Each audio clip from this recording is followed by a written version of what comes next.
प्रेम से बोलो श्रीमद् भागवत पुराण की जय। राधा कृष्ण भगवान की जय। श्री सुखदेव जी कहते हैं, परीक्षित, भगवान श्री राम ने गुरु वशिष्ठ जी को अपना आचार्य बनाकर उत्तम सामग्रियों से युक्त यज्ञों के द्वारा अपने आप ही अपने सर्वदेव स्वरूप स्वयं प्रकाश आत्मा का यजन किया। उन्होंने होता को पूर्व दिशा, ब्रह्मा को दक्षिण, अर्धवायु को पश्चिम और उद्गाता को उत्तर दिशा दे दी। उनके बीच में जितनी भूमि बच रही थी वे उन्होंने आचार्य को दे दी। उनका ये निश्चय था कि संपूर्ण भूमंडल का एकमात्र अधिकारी निस्सप्रेय ब्राह्मण ही है। इस प्रकार सारे भूमंडल दान करके उन्होंने अपने शरीर के वस्त्र और अलंकार ही अपने पास रखे।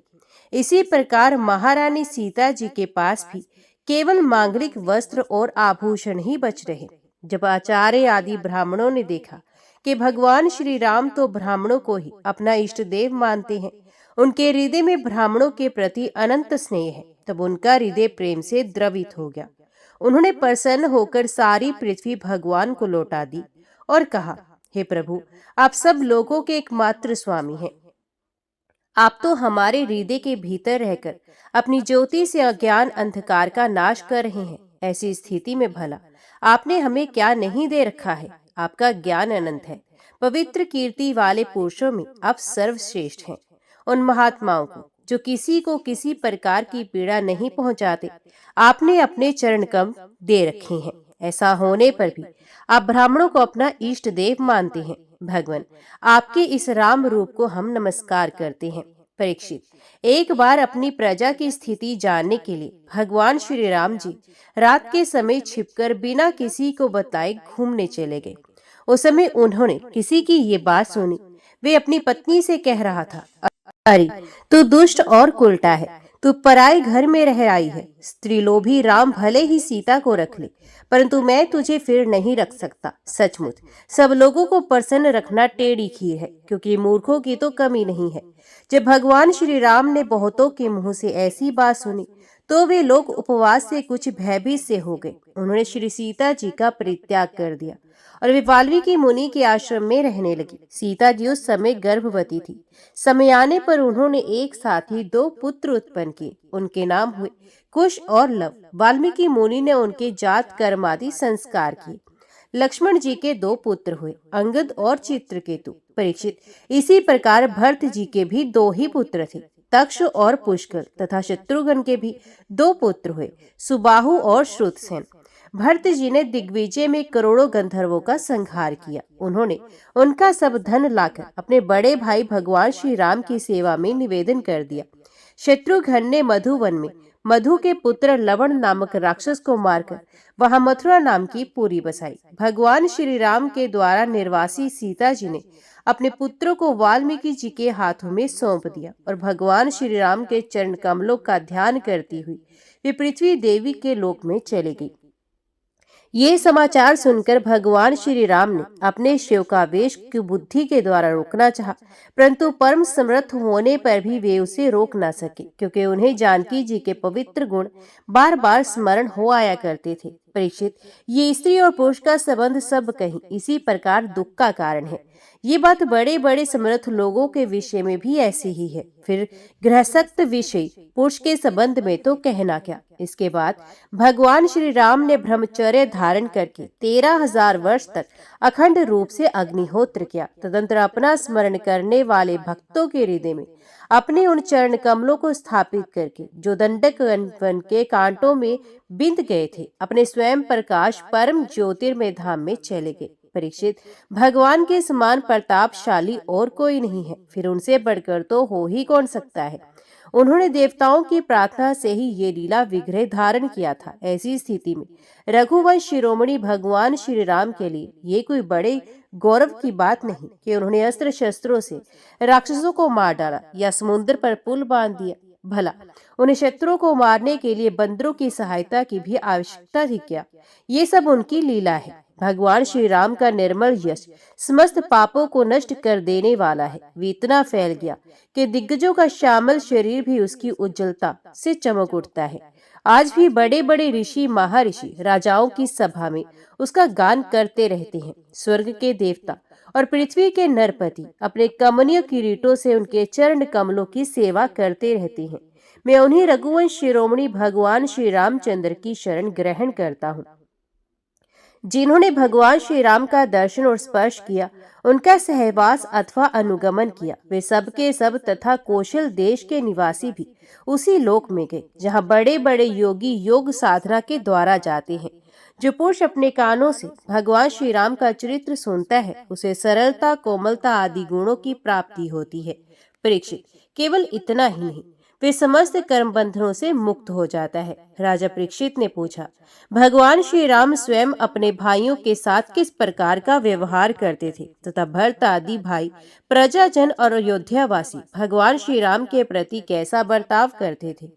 श्री सुखदेव जी कहते हैं, त्रिभुवनपति महाराज श्री राम ने राज सिंहासन स्वीकार करने के बाद अपने भाइयों को दिग्विजय की आज्ञा दी और स्वयं अपने निजनों को दर्शन देते हुए अपने अनुचरों के साथ वे पुरी की देख रेख करने लगे। उस समय अयोध्यापुरी के मार्ग सुगंधित जल और हाथियों के मदकणों से सींचे रहते। ऐसा जान पड़ता मानो ये नगरी अपने स्वामी भगवान श्री राम को देखकर अत्यंत मतवाली हो रही है। उसके महल, फाटक, सभा भवन, विहार और देवालय आदि में स्वर्ण के कलश रखे हुए थे और स्थान स्थान पर पताकाएं फहरा रही थी। वे डंठल समेत सुपारी, केले के खंभे और सुंदर वस्त्रों के पट्टों से सजाई हुई थी। दर्पण, वस्त्र और पुष्प मालाओं से तथा मांगलिक चित्रकारियों और बंधनवारों से सारी नगरी जगमगा रही थी। नगरवासी अपने हाथों में तरह तरह की भेंटें लेकर भगवान के पास आते और उनसे प्रार्थना करते कि देव, पहले आपने ही वराह रूप से पृथ्वी का उद्धार किया था, अब आप इसका पालन भी कीजिए। परीक्षित, उस समय जब प्रजा को मालूम होता कि बहुत दिनों के बाद भगवान श्री राम पधारे हैं, तब सभी स्त्री पुरुष उनके दर्शन की लालसा से घर द्वार छोड़कर दौड़ पड़ते। वे ऊंची ऊंची अटारियों पर चढ़ जाते और अतृप्त नेत्रों से कमलनयन भगवान को देखते हुए उन पर पुष्पों की वर्षा करते। इस प्रकार प्रजा का निरीक्षण करके भगवान फिर अपने महलों में आ जाते। उनके वे महल पूर्ववर्ती राजाओं के द्वारा सेवित थे। उनमें इतने बड़े बड़े सब प्रकार के खजाने थे जो कभी समाप्त नहीं होते थे।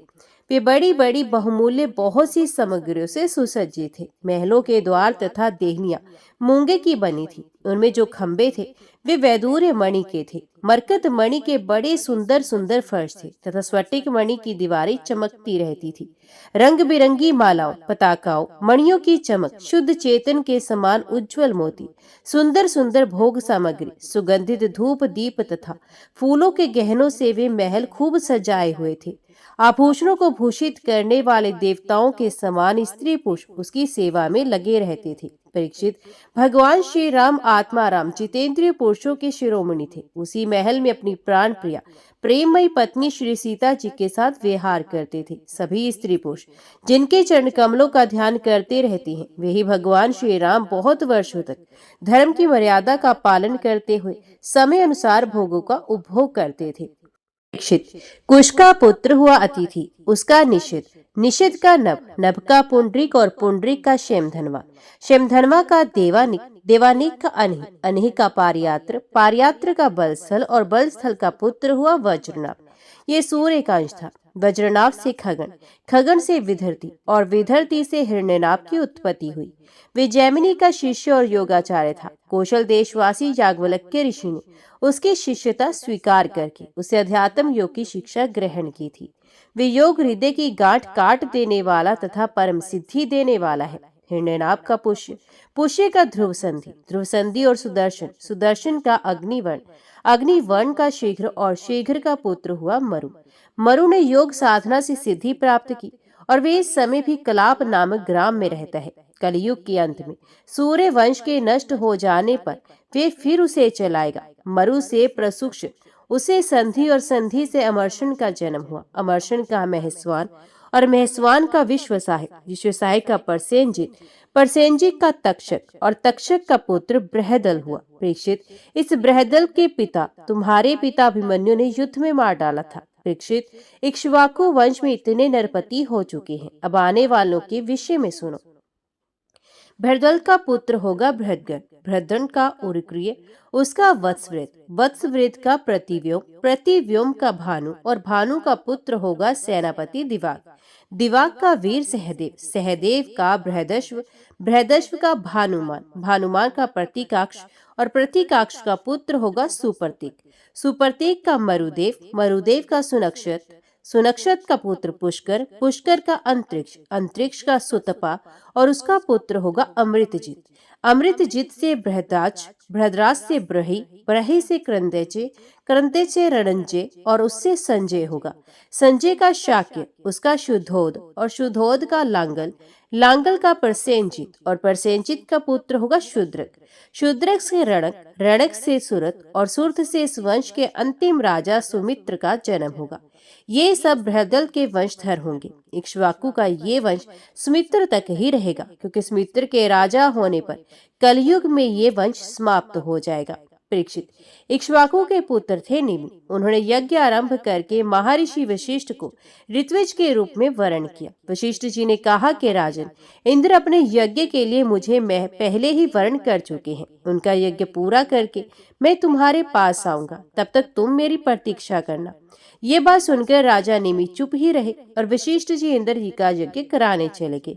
विचारवान निमि ने ये सोचकर कि जीवन तो क्षण भंगुर है, विलंब करना उचित नहीं समझा और यज्ञ प्रारंभ कर दिया। जब तक गुरु वशिष्ठ जी ना लौटे तब तक के लिए उन्होंने दूसरे ऋत्विजों को वर्ण कर लिया। गुरु वशिष्ठ जी जब इंद्र का यज्ञ संपन्न करके लौटे तो उन्होंने देखा कि उनके शिष्य निमि ने उनकी बात ना मानकर यज्ञ प्रारंभ कर दिया है। उस समय उन्होंने शाप दिया कि निमि को अपनी विचारशीलता और पांडित्य का बड़ा घमंड है, इसलिए इसका शरीर पात हो जाए।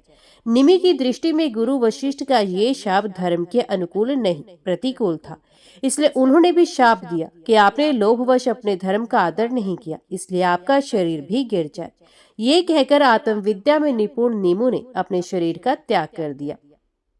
परीक्षित, इधर हमारे वृद्ध पितामह वशिष्ठ जी ने भी अपना शरीर त्याग कर मित्रा वरुण के द्वारा उर्वशी के गर्भ से जन्म ग्रहण किया। राजा निमि के यज्ञ में आए हुए श्रेष्ठ मुनियों ने राजा के शरीर को सुगंधित वस्तुओं में रख दिया। जब सत्याग की समाप्ति हुई और देवता लोग आए, तब उन लोगों ने उनसे प्रार्थना की, महानुभाव, आप लोग समर्थ हैं, यदि आप प्रसन्न हो तो राजा निमि का ये शरीर पुनः जीवित हो जाए।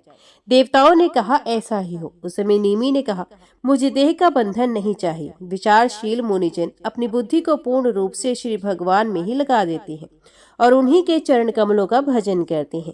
एक न एक दिन ये शरीर अवश्य ही छूटेगा। इससे भय से भीत होने के कारण वे शरीर का कभी संयोग ही नहीं चाहते, वे तो मुक्ति ही होना चाहते हैं। अतः मैं दुख, शोक और भय के मूल कारण इस शरीर को धारण करना नहीं चाहता। जैसे जल में मछली के लिए सर्वत्र ही मृत्यु के अवसर है, वैसे इस शरीर के लिए ही सब कहीं मृत्यु ही मृत्यु है। देवताओं ने कहा, मुनियों, राजा निमि बिना शरीर के ही प्राणियों के नेत्रों में अपनी इच्छा के अनुसार निवास करे। वे वहां रहकर सूक्ष्म शरीर से भगवान का चिंतन करते रहें। पलक उठने और गिरने पर उनके अस्तित्व का पता चलता रहेगा। इसके बाद महर्षियों ने यह सोचकर कि राजा के ना रहने पर लोगों में अराजकता फैल जाएगी, निमि के शरीर का मंथन किया। उस मंथन से एक कुमार उत्पन्न हुआ। जन्म लेने के कारण उसका नाम हुआ जनक, विदेह से उत्पन्न होने के कारण विदेह और मंथन से उत्पन्न होने के कारण उसी बालक का नाम मिथिल हुआ।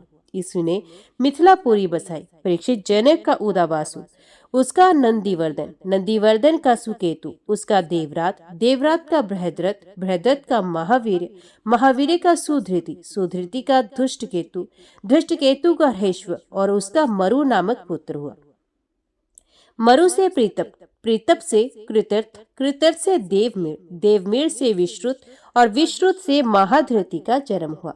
महाधृति का कृतिराज, कृतिराज का महारोमा, महारोमा का स्वर्ण रोमा और स्वर्ण रोमा का पुत्र हुआ हर्षरोमा। उसी हर्षरोमा के पुत्र महाराज शीरध्वज थे। वे जब यज्ञ के लिए धरती जोत रहे थे तब उनके सिर के अग्रभाग से सीता जी की उत्पत्ति हुई। इसी से उनका नाम शीरध्वज पड़ा। शीरध्वज के कुशध्वज, कुशध्वज के धर्मध्वज और धर्मध्वज के दो पुत्र हुए, कृतध्वज और मितध्वज। कृतध्वज के केशीध्वज और मितध्वज के खांडिक्य हुए। परीक्षित, केशी ध्वज आत्म विद्या में बड़ा प्रवीण था, खांडीक्य तथा कर्मकांड का मर्मज्ञ।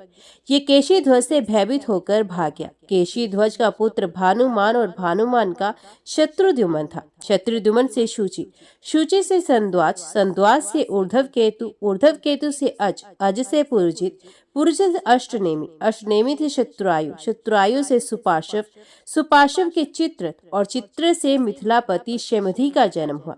शेमधी से सम्रत, सम्रत से सत्यरथ, सत्यरथ से उपगुरु और उपगुरु से उपगुप्त नामक पुत्र हुआ। ये अग्निकांश था। उपगुप्त का वंशवंत, वंशवंत का युजुत, युजुत का सुभाषण, सुभाषण का श्रुत, श्रुत का जय, जय का विजय और विजय का ऋत नामक पुत्र हुआ। ऋत का शुनक, शुनक का विथाव्य, विथाव्य का धृति, धृति का बहुलाश्व, बहुलाश्व का कृति और कृति का पुत्र हुआ महावशी। परीक्षित, ये मिथिल के वंश में उत्पन्न सभी नरपति मैथिल कहलाते हैं। ये सब के सब आत्म ज्ञान से संपन्न एवं गृहस्थ आश्रम में रहते हुए भी सुख दुख आदि द्वंद्वों से मुक्त थे। क्यों न हो याज्ञवल्क्य आदि बड़े बड़े योगेश्वरों की इन पर महान कृपा जो थी। परीक्षित, अब मैं तुम्हें चंद्रमा के पावन वंश का वर्णन सुनाता हूँ। इस वंश में पूर्वा आदि बड़े बड़े पवित्र कीर्ति राजाओं का कीर्तन किया जाता है। सहस्रों सर वाले विराट पुरुष नारायण के नाभि सरोवर के कमल से ब्रह्मा जी की उत्पत्ति हुई। ब्रह्मा जी के पुत्र हुए अत्रि। वे अपने गुणों के कारण ब्रह्मा जी के समान ही थे। उन्हीं अत्रि के नेत्रों से अमृत में चंद्रमा का जन्म हुआ। ब्रह्मा जी ने चंद्रमा को ब्राह्मण, औषधि और नक्षत्रों का अधिपति बना दिया। उन्होंने तीनों लोगों पर विजय प्राप्त की और राजस्व यज्ञ किया। इससे उनका घमंड बढ़ गया और उन्होंने बलपूर्वक बृहस्पति की पत्नी तारा को हर लिया। देवगुरु बृहस्पति ने अपनी पत्नी को लौटा देने के लिए उनसे बार बार याचना की, परंतु वे इतने मतवाले हो गए थे कि उन्होंने किसी प्रकार उनकी पत्नी को नहीं लौटाया। ऐसी परिस्थिति में उसके लिए देवता और दानवों में घोर संग्राम छिड़ गया। शुक्राचार्य जी ने बृहस्पति जी के द्वेष से असुरों के साथ चंद्रमा का पक्ष ले लिया और महादेव जी ने स्नेहवश समस्त भूतगणों के साथ अपने विद्या गुरु अंगिरा जी के पुत्र बृहस्पति का पक्ष लिया। देवराज इंद्र ने भी समस्त देवताओं के साथ अपने गुरु बृहस्पति जी का ही पक्ष लिया। इस प्रकार तारा के निमित्त से देवता और असुरों का संहार करने वाला घोर संग्राम हुआ। तदंतर अंगिरा ऋषि ने ब्रह्मा जी के पास जाकर ये युद्ध बंद कराने की प्रार्थना की। इस पर ब्रह्मा जी ने चंद्रमा को बहुत डांटा और फटकारा और तारा को उसके पति बृहस्पति जी के हवाले कर दिया। जब बृहस्पति जी को ये मालूम हुआ कि तारा तो गर्भवती है, तब उन्होंने कहा, दुष्टे, मेरे क्षेत्र में ये कि तो किसी और का गर्भ है, इसे तू अभी त्याग दे, तुरंत त्याग दे, डर मत, मैं तुझे जलाऊंगा नहीं, क्योंकि एक तो तू स्त्री है और दूसरे मुझे भी संतान की कामना है। देवी होने के कारण तू निर्दोष भी है। अपने पति की बात सुनकर तारा अत्यंत लज्जित हुई। उसने सोने के समान चमकता हुआ बालक अपने गर्भ से अलग कर दिया। उस बालक को देखकर बृहस्पति और चंद्रमा दोनों ही मोहित हो गए और चाहने लगे कि ये हमें मिल जाए।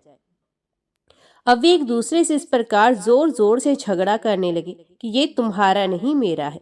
ऋषि और देवताओं ने तारा से पूछा कि ये किसका बच्चा है, परंतु तारा ने लज्जावश कोई उत्तर न दिया। बालक ने अपनी माता की झूठी लज्जा से क्रोधित होकर कहा, दुष्टे, तू बताती क्यों नहीं? तो अपना कुकर्म मुझे शीघ्र से शीघ्र बता दे। उसी समय ब्रह्मा जी ने तारा को एकांत में बुलाकर बहुत कुछ समझा बुझा कर कहा। तब तारा ने धीरे से कहा कि चंद्रमा का, इसलिए चंद्रमा ने उस बालक को ले लिया। परीक्षित, ब्रह्मा जी ने उस बालक का नाम रखा बुध, क्योंकि उसकी बुद्धि बड़ी गंभीर थी। ऐसा पुत्र प्राप्त करके चंद्रमा को बहुत आनंद हुआ। परीक्षित, बुध के द्वारा ईला के गर्भ से पूर्वा का जन्म हुआ। इसका वर्णन मैं पहले कर चुका हूँ। एक दिन इंद्र की सभा में देवऋषि नारद जी पूर्वा के रूप, गुण, उदारता, शील, स्वभाव, धन, संपत्ति और पराक्रम का गान कर रहे थे। उन्हें सुनकर उर्वशी के हृदय में कामभाव का उदय हो आया और उसे पीड़ित होकर वे देवांगना पूर्वा के पास चली गई। यद्यपि उर्वशी को मित्रा वरुण के शाप से ही मृत्यु लोक में आना पड़ा था, फिर भी पुरुष शिरोमणि पूर्वा मूर्तिमान कामदेव के समान सुंदर है। ये सुनकर सुर सुंदरी उर्वशी ने धैर्य धारण किया और वे उनके पास चली गई। देवांगना उर्वशी को देखकर राजा पूर्वा के नेत्र हर्ष से खिल गए। उनके शरीर में रोमांच हो गया।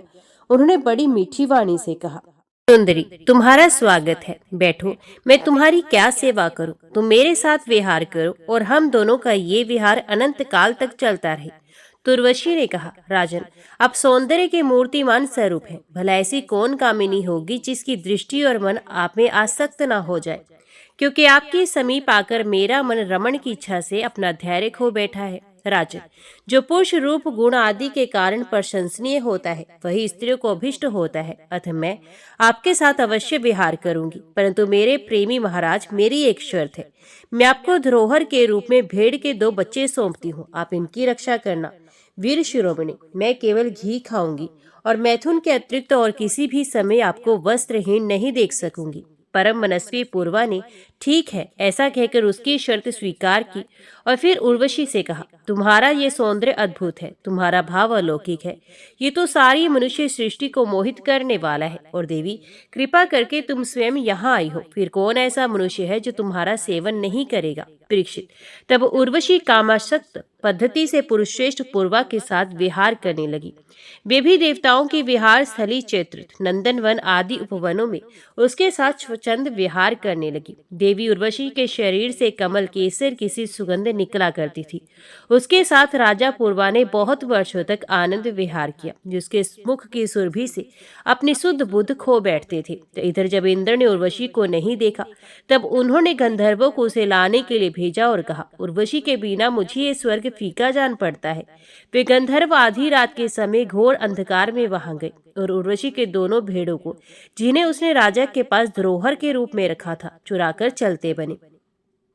उर्वशी ने जब गंधर्वों के द्वारा जाते हुए अपने पुत्र समान प्यारे भेड़ों को बेंबे सुनी, तब वे कह उठी, अरे, इस कायर को अपना स्वामी बनाकर मैं तो मारी गई। ये नपुंसक अपने को बड़ा वीर मानता है, ये मेरे भेड़ों को भी बचा ना सका। इसी पर विश्वास करने के कारण लुटेरे मेरे बच्चे को लूटकर लिए जा रहे हैं। मैं तो मर गई। देखो तो सही, ये दिन में मर्द बनता है और रात में स्त्रियों की तरह डरकर सोया रहता है। परीक्षित, जैसे कोई हाथी को अंकुश से बेध डाले, वैसे ही उर्वशी ने अपने वचन बाणों से राजा को बींध दिया। राजा पूर्वा को बड़ा क्रोध आया और हाथ में तलवार लेकर वस्त्रहीन अवस्था में ही वे उस ओर दौड़ पड़ा। गंधर्वों ने उनके झपटते हुए भेड़ों को वहीं छोड़ दिया और स्वयं बिजली की तरह चमकने लगे। जब राजा पूर्वा भेड़ों को लेकर लौटे, तब उर्वशी ने उस प्रकाश में उन्हें वस्त्रहीन अवस्था में देखा। बस वे उसी समय उन्हें छोड़कर चले गए। राजा पूर्वा ने जब अपने शयन नगर में अपनी प्रियतमा उर्वशी को नहीं देखा, तो वे अनमने से हो गए। उनका चित्त उर्वशी में बसा हुआ था। वे उसके लिए शोक से विवल हो गए और उन्मत्त की भांति पृथ्वी में इधर उधर भटकने लगे। एक दिन कुरुक्षेत्र में सरस्वती नदी के तट पर उन्होंने उर्वशी और उसकी 5 प्रसन्न मुखी सखियों को देखा और बड़ी मीठी वाणी से कहा, प्रिय, तनिक ठहर जाओ, एक बार मेरी बात मान लो। निष्ठुर, अब आज तो मुझे सुखी किए बिना मत जाओ, क्षण भर ठहरो, आओ हम दोनों कुछ बात कर लें। देवी, अभी शरीर पर तुम्हारा कृपा प्रसाद नहीं रहा, इसी से तुमने इसे दूर फेंक दिया। अतः मेरा ये सुंदर शरीर अभी ढेर हुआ जाता है और तुम्हारे देखते देखते इसे भेड़ी और गीद खा जाएंगे। उर्वशी ने कहा, राजन, तुम पुरुष हो, इस प्रकार मत मरो। देखो, सचमुच ये भेड़िए तुम्हें खा ना जाए। स्त्रियों के किसी के साथ मित्रता नहीं होती। स्त्रियों का हृदय और भेड़ियों का हृदय बिल्कुल एक जैसा है। स्त्रियां निर्दयी होती हैं, क्रूरता तो उनमें स्वाभाविक है, तनिक सी बात में चिढ़ जाती हैं और अपने सुख के लिए बड़े बड़े साहस के काम कर बैठती हैं। थोड़े से स्वार्थ के लिए विश्वास दिलाकर अपने पति और भाई तक को मार डालती हैं। उनके हृदय में सौहार्द तो है ही नहीं। भोले भाले लोगों को झूठ मूठ का विश्वास दिलाकर फांस लेती हैं और नए नए पुरुष की चाट से उल्टा और स्वेच्छारिणी बन जाती हैं। तो फिर तुम धीरज धरो, तुम राजराजेश्वर हो, घबराओ मत। प्रति 1 वर्ष के बाद एक रात तुम मेरे साथ रहोगे, तब तुम्हारे और भी संतानें होंगी। राजा पूर्वा ने देखा उर्वशी गर्भवती है, इसलिए वे अपनी राजधानी लौट आए। 1 वर्ष के बाद वे फिर वहां गए। तब तक उर्वशी एक वीर पुत्र की माता हो चुकी थी। उर्वशी के मिलने से पूर्वा को बड़ा सुख मिला और वे एक रात उसी के साथ रहे। प्रातःकाल जब वे विदा होने लगे, तब विरह के दुख से वे अत्यंत दीन हो गए। उर्वशी ने उनसे कहा, तुम इन गंधर्वों की स्तुति करो, ये चाहे तो तुम्हें मुझे दे सकते हैं। तब राजा पूर्वा ने गंधर्वों की स्तुति की। राजा पूर्वा की स्तुति से प्रसन्न होकर गंधर्वों ने उन्हें एक अग्निस्थली दी। राजा ने समझा यही उर्वशी है, इसलिए उसका हृदय से लगाकर वे एक वन से दूसरे वन में घूमते रहे। जब उन्हें होश आया, तब वे इस थाली को वन में छोड़कर वहीं अपने महल को लौट आए एवं रात के समय उर्वशी का ध्यान करते रहे। इस प्रकार जब त्रेता युग का प्रारंभ हुआ तब उनके हृदय में तीनों वेद प्रकट हुए। फिर वे उस स्थान पर गए जहां उन्होंने वे अग्निस्थली छोड़ी थी। अब उस स्थान पर शमी वृक्ष के गर्भ में एक पीपल का वृक्ष उगाया था। उसे देखकर उन्होंने उससे 2 अरणियां मंथन कर ली। फिर उन्होंने उर्वशी लोक की कामना से नीचे की अरुणि को उर्वशी, ऊपर की अरणि को पूर्वा और बीच के काष्ठ को पुत्र रूप से चिंतन करते हुए अग्नि पर ज्वलित करने वाले मंत्रों से मंथन किया। उनके मंथन से जात वेदा नाम की अग्नि प्रकट हुई। राजा पूर्वा ने अग्नि देवता को त्रिविद्या के द्वारा आहवन्य, घृपत्य और दक्षिण अग्नि तीन भागों में विभक्त करके पुत्र रूप से स्वीकार किया। फिर उर्वशी लोक की इच्छा से पूर्वा ने उन तीनों अग्नियों द्वारा सर्वदेव स्वरूप इंद्रियातीत यज्ञपति भगवान श्री हरि का यजन किया। त्रेता के पूर्व सतयुग में एकमात्र ओंकार ही वेद था। सारे वेद शास्त्र उसी के अंतर्भूत थे। देवता थे एकमात्र नारायण और कोई नहीं था। अग्नि भी 3 नहीं केवल एक था और वर्ण भी केवल एक हंस ही था। परीक्षित, उर्वशी के गर्भ से पूर्वा के 6 पुत्र हुए। आयु, शुत्रायु, सतायु, रय, विजय और जय। शुत्रायु का पुत्र था वसुमान, सत्यायु का श्रंत्यजय, रय का एक और जय का अमित, विजय का भीम, भीम का कांचन, कांचन का होत्र, होत्र का पुत्र जबु। जबु वही थे जो गंगा जी को अपनी अंजलि में लेकर पी गए थे। जवनु का पुत्र था पुरु, पुरु का बलाक और बलाक का अजक, अजक का कुश। कुश के 4 पुत्र थे, कुशाम्बु, तन्य, वसु और कुशनाभ। इनमें से कुशाम्बु के पुत्र गाधी हुए। परीक्षित, गाधी की कन्या का नाम था सत्यवती। ऋचिक ऋषि ने गाधी से उनकी कन्या मांगी। गाधी ने ये समझकर कि ये कन्या के योग्य वर नहीं, ऋचिक से कहा, मुनिवर, हम लोग कुशिक वंश के हैं, हमारी कन्या मिलनी कठिन है, इसलिए आप 1000 ऐसे घोड़े लाकर मुझे शुल्क रूप में दीजिए, जिनका सारा शरीर तो श्वेत हो परंतु एक एक कान श्याम वर्ण का हो। जब गाधी ने ये बात कही तब ऋचिक मुनि उनका आशय समझ गए और वरुण के पास जाकर वैसे ही घोड़े ले आए तथा उन्हें देकर सुंदरी सत्यवती से विवाह कर लिया। एक बार महर्षि ऋचिक से उनकी पत्नी और सास दोनों ने ही पुत्र प्राप्ति की प्रार्थना की।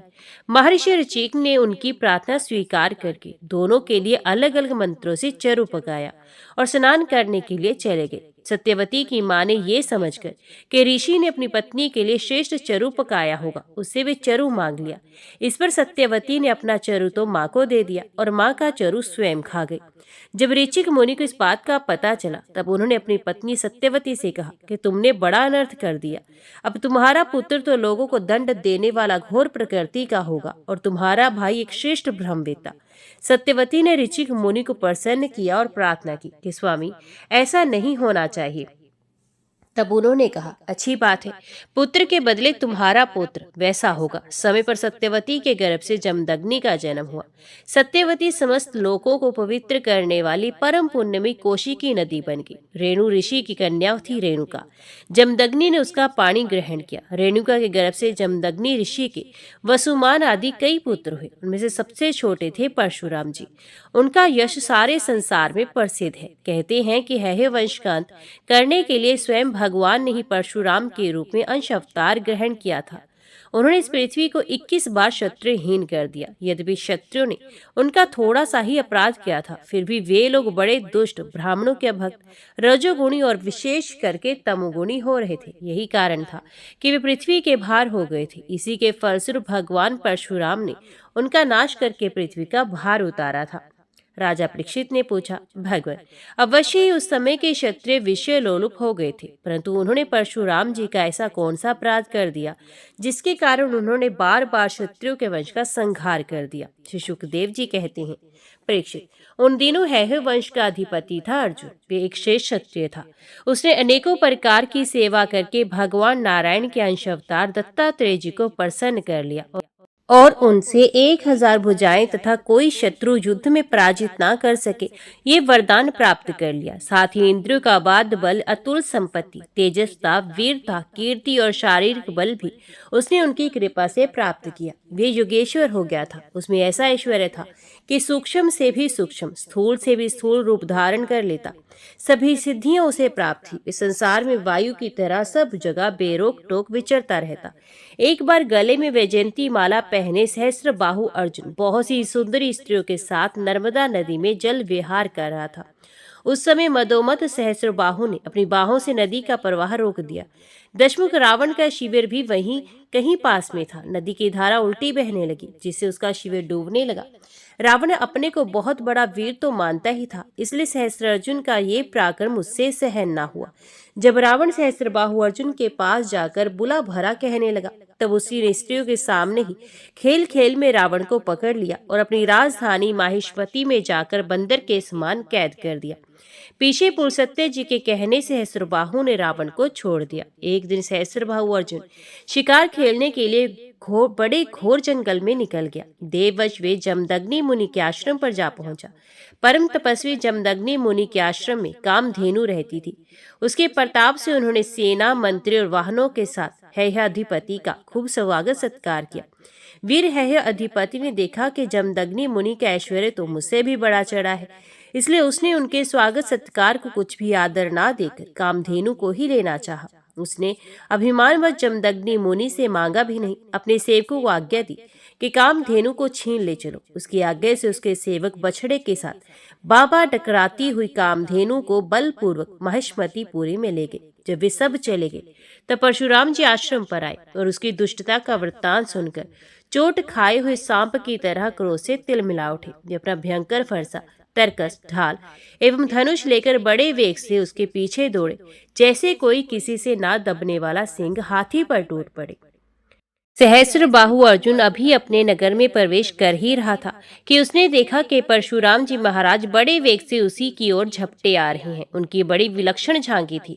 वे हाथ में धनुष, बाण और फरसा लिए हुए थे। शरीर पर काला मृग चर्म धारण किए थे।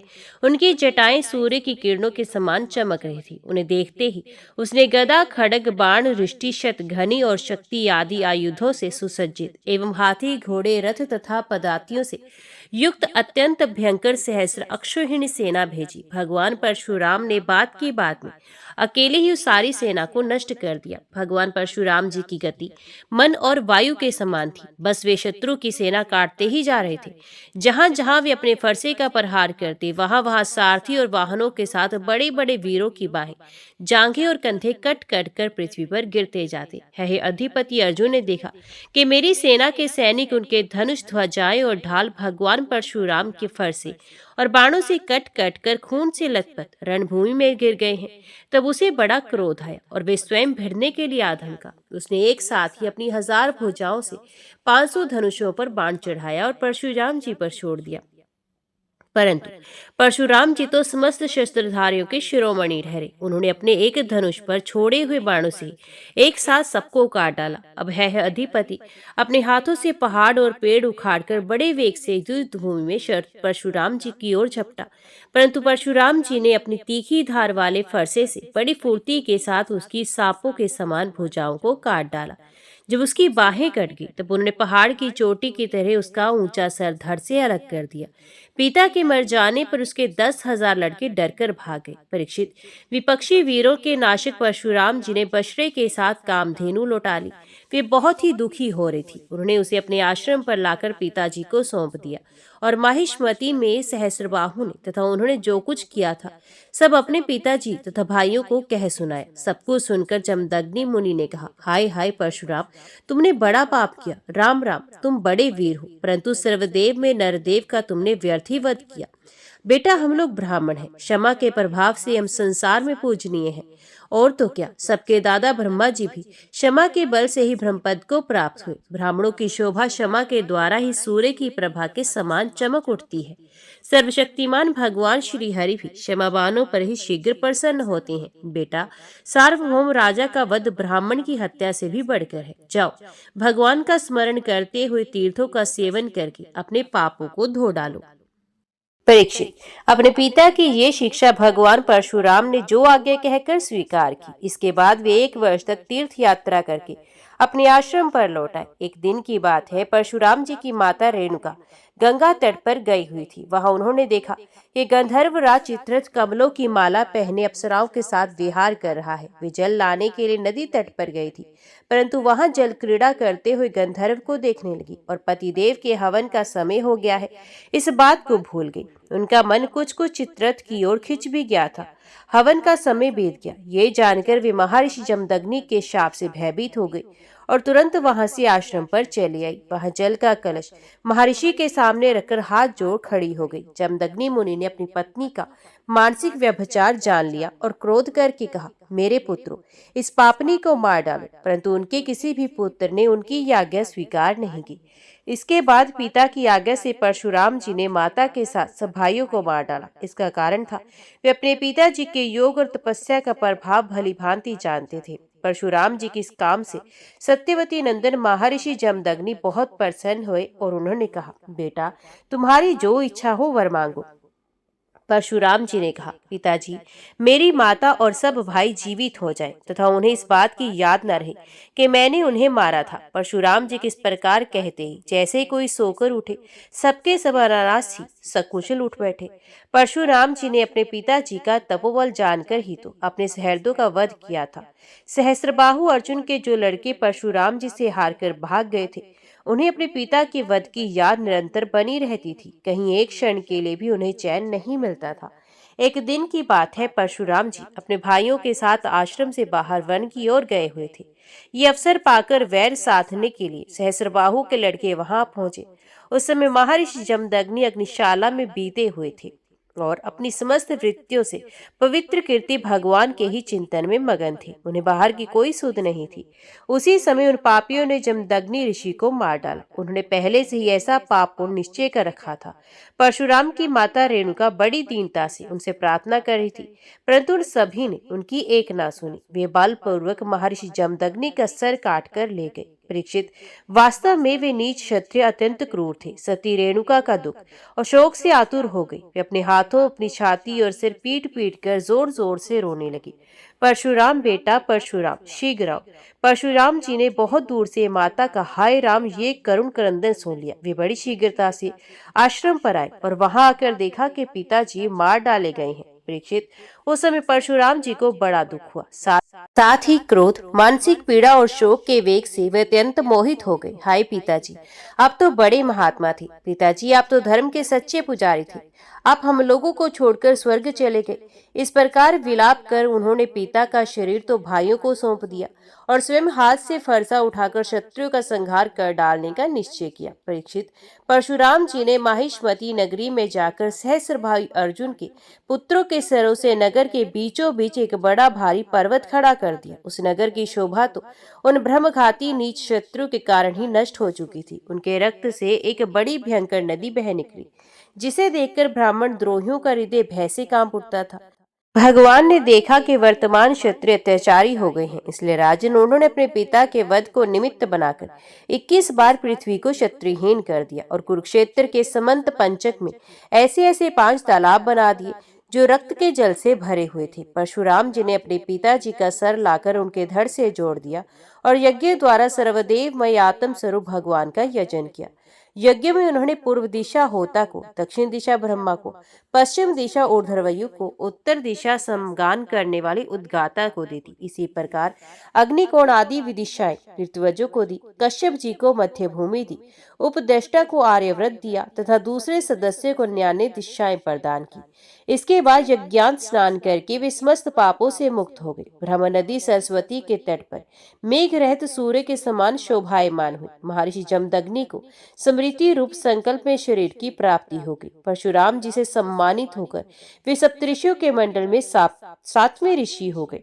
कमलोचन जमदग्नि नदन भगवान परशुराम आगामी मनवंतर में सप्तऋषियों के मंडल में रहकर वेदों का विस्तार करेंगे।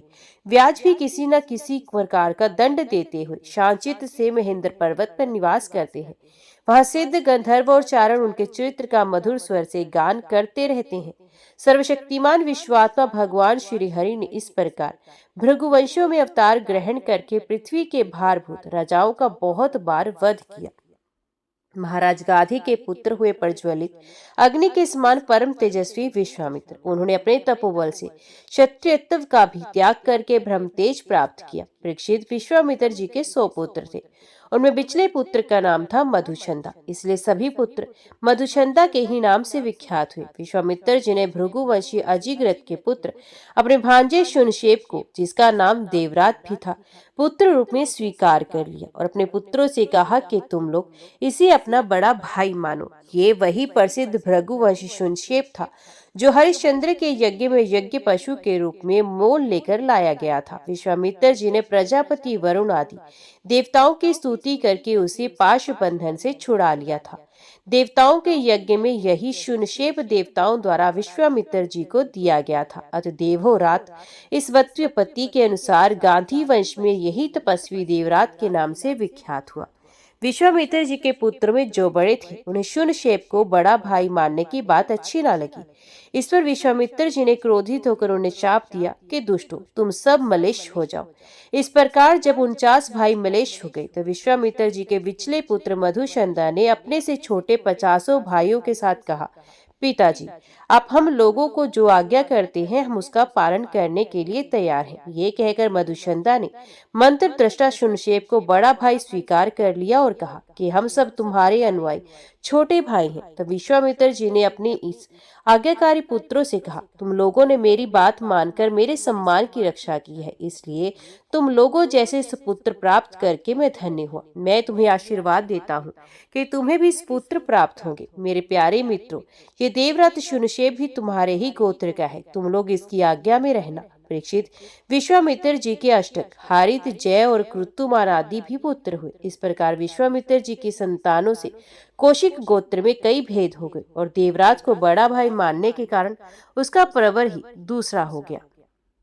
परीक्षित, राजेंद्र पूर्वा के एक पुत्र था आयु, उसके 5 लड़के हुए, नहुष, शतवृद्ध, रजी, शक्तिशाली, रंभ और अनिना। अब श्रुतवृत्त का वंश सुनो। श्रुतवृत्त के पुत्र हुए सुहोत्र, सुहोत्र के 3 पुत्र हुए, काश्य, कुश और गृत्समत। गृत्समत का पुत्र हुआ शुनक। इस शुनक के पुत्र ऋग्वेदियों में श्रेष्ठ मुनिवर शौनक जी हुए। काशी का पुत्र काशी, काशी का राष्ट्र, राष्ट्र का दीर्घत्मा और दीर्घत्मा के धनवंतरी, यही आयुर्वेद के प्रवर्तक हैं। ये यज्ञभाग के भोक्ता और भगवान वासुदेव के अंश हैं। इनके स्मरण मात्र से ही सब प्रकार के रोग दूर हो जाते हैं। धन्वंतरी का पुत्र हुआ केतुमान और केतुमान का भीमरथ, भीमरथ का दिवोदास और दिवोदास का दुम्यान, जिसका एक नाम परदन्न भी है। यही द्युमान शत्रुजित, वत्स, ऋत्वज और कुवलाश के नाम से प्रसिद्ध है। द्युमान के पुत्र अलर्क आदि हुए। परीक्षित, अलर्क के सिवा और किसी राजा ने 66,000 वर्ष तक युवा रहकर पृथ्वी का राज्य नहीं भोगा। अलर्क का पुत्र हुआ संतति, संतति का सुनीत, सुनीत का सुकेतन, सुकेतन का धर्मकेतु, धर्मकेतु का सत्यकेतु, सत्यकेतु से धृष्टकेतु, धृष्टकेतु से राजा सुकुमार, सुकुमार से वितिहोत्र, वितिहोर से भर्ग और भर्ग से राजा भार्ग भूमि का जन्म हुआ। ये सब के सब श्रुतबंधु के वंश से काशी उत्पन्न नरपति हुए। रंभ के पुत्र का नाम था अरबस, उससे गंभीर और गंभीर से अक्रे का जन्म हुआ। अक्रे की पत्नी से ब्राह्मण वंश चला। अब अनेना का वंश सुनो। अनेना का पुत्र था शुद्ध, शुद्ध का शुचि, शुचि का त्रिकुद और त्रिकुद का धर्मसारथी, धर्मसारथी के पुत्र थे शांत्र, शांत्र आत्मज्ञानी होने के कारण कृत्यकृत्य थे, उन्हें संतान की आवश्यकता नहीं थी। परीक्षित, आयु के पुत्र रजी के अंतर्गत तेजस्वी 500 पुत्र थे। देवताओं की प्रार्थना से रजी ने दैत्यों का वध करके इंद्र को स्वर्ग का राज्य दिया, परंतु वे अपने प्रहलाद आदि शत्रुओं से भयभीत रहते थे, इसलिए उन्होंने वे स्वर्ग फिर रजी को लौटा दिया और उनके चरण पकड़कर उन्हीं को अपनी रक्षा का भार भी सौंप दिया। जब रजी की मृत्यु हो गई तब इंद्र के मांगने पर भी रजी के पुत्रों ने स्वर्ग नहीं लौटाया, वे स्वयं ही यज्ञों का भाग भी ग्रहण करने लगे। तब गुरु बृहस्पति जी ने इंद्र की प्रार्थना से अभिचार विधि से हवन किया, इससे वे धर्म के मार्ग से भ्रष्ट हो गए। इंद्र ने अनायास ही उन सब रजी के पुत्रों को मार डाला, उनमें से कोई न बचा। श्रुतवृत्त के पुत्र कुश से प्रति, प्रति से संजय और संजय से जय का जन्म हुआ। जय से कृत और कृत से राजा हरमन, हरमन से सहदेव, सहदेव से हीन और हीन से जयसेन नामक पुत्र हुआ। जयसेन का संकर्ती, संकर्ती का पुत्र हुआ महारथी वीर शिरोमणि जय। श्रुतवृत्त की वंश परंपरा में इतने ही नरपति हुए। अब नहुष वंश का वर्णन सुनो। परीक्षित, जैसे शरीरधारियों के 6 इंद्रियां होती हैं, वैसे ही नहुष के 6 पुत्र थे। उनके नाम थे यति, याति, संयाति, आयति, व्यति और कृति। नहुष अपने बड़े पुत्र यति को राज्य देना चाहते थे, परंतु उसने स्वीकार नहीं किया, क्योंकि वे राज्य पाने का परिणाम जानता था। राज्य एक ऐसी वस्तु है कि जो उसके दाव पेच और प्रबंध आदि में भीतर प्रवेश कर जाता है, वे अपने आत्म स्वरूप को नहीं समझ सकता। जब इंद्र पत्नी शची से सहवास करने की चेष्टा करने के कारण नहुष को ब्राह्मणों ने इंद्रपद से गिरा दिया और अजगर बना दिया, तब राजा के पद पर याति बैठे। याति ने अपने 4 छोटे भाइयों को 4 दिशाओं में नियुक्त कर दिया और स्वयं शुक्राचार्य की पुत्री देवयानी और दैत्यराज वृषपर्वा की पुत्री शर्मिष्ठा को पत्नी के रूप में स्वीकार करके पृथ्वी की रक्षा करने लगा। राजा परीक्षित ने पूछा, भगवान शुक्राचार्य जी तो ब्राह्मण थे और याति क्षत्रिय, फिर ब्राह्मण कन्या और क्षत्रिय वर को प्रतिलोम उल्टा विवाह कैसे हुआ? श्री सुखदेव जी कहते हैं, राजन, दानवराज वृषपर्वा की एक बड़ी माननी कन्या थी। उसका नाम था शर्मिष्ठा। वे एक दिन अपनी गुरु पुत्री देवयानी और हजारों सखियों के साथ अपनी राजधानी के श्रेष्ठ उद्यान में टहल रही थी। उस उद्यान में सुंदर सुंदर पुष्पों से लदे हुए अनेकों वृक्ष थे। उसमें एक बड़ा ही सुंदर सरोवर था। सरोवर में कमल खिले हुए थे और उन पर बड़े ही मधुर स्वर में भोरे गुंजार कर रहे थे। उसकी ध्वनि से सरोवर का तट गूंज रहा था। जलाशय के पास पहुंचने पर उन सुंदरी कन्याओं ने अपने अपने वस्त्र तो घाट पर रख दिए और उस तालाब में प्रवेश करके वे एक दूसरे पर जल उलीच उलीच कर क्रीड़ा करने लगी। उसी समय उधर से पार्वती जी के साथ बैल पर चढ़े हुए भगवान शंकर आ मिले। उनको देखकर सबकी सब कन्याएं सकुचा गई और उन्होंने झटपट सरोवर से निकलकर अपने अपने वस्त्र पहन लिए।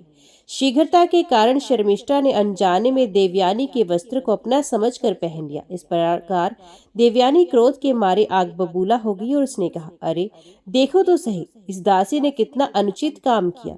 राम राम, जैसे कुतिया यज्ञ का हविष्य उठा ले जाए वैसे इसने मेरे वस्त्र पहन लिए। जिन ब्राह्मणों ने अपने तपोबल से इस संसार की सृष्टि की है, जो परम पुरुष परमात्मा के मुख रूप है, जो अपने हृदय में निरंतर ज्योतिर्मय परमात्मा को धारण किए रहते हैं और जिन्होंने संपूर्ण प्राणियों के कल्याण के लिए वैदिक मार्ग का निर्देश किया है, बड़े बड़े लोकपाल तथा देवराज इंद्र, ब्रह्मा आदि भी जिनके चरणों की वंदना और सेवा करती हैं, और तो क्या लक्ष्मी जी के एकमात्र आश्रय परा पावन विश्वात्मा भगवान भी जिनकी वंदना और स्तुति करते हैं, उन्हीं ब्राह्मणों ने हम सबसे श्रेष्ठ भृगुवंशी हैं और इसका पिता प्रथम तो असुर है, फिर हमारा शिष्य है। इस पर भी इस दुष्टा ने जैसे शूद्र वेद पढ़ ले उसी तरह हमारे कपड़ों को पहन लिए है। जब देवयानी इस प्रकार गाली देने लगी तब शर्मिष्ठा क्रोध से तिलमिला उठी। वे चोट खाई हुई नागिन के समान लंबी सांस लेने लगी।